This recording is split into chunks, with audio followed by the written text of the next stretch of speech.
يعني ده لو طلع معايا 12 و4 و12 و7 البطاريه دي تمام ما فيهاش اي مشكله. انت ممكن العربيه تفصل منك تبقى دينامو مش بطاريه. ازاي تعرف؟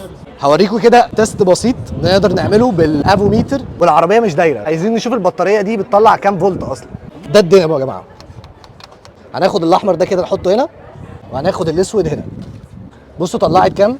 12 35. ده مقبول جدا. المعدل الطبيعي بتاعها 12 و4 لحد 12 و7. يعني ده لو طلع معايا 12 و4 و12 و7 البطاريه دي تمام ما فيهاش اي مشكله. انا هقول لك بيبقى فيها مشكله امتى. بصوا على الرقم ده لما اجي ادور ايه اللي هيحصل لما ادور؟ الدينامو هيشتغل.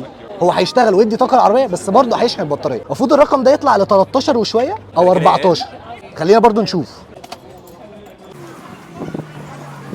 كام. 13 7 بص الرقم ما دام بيزيد الدينامو كده عندي هنا اهو شغال بيشحن البطاريه.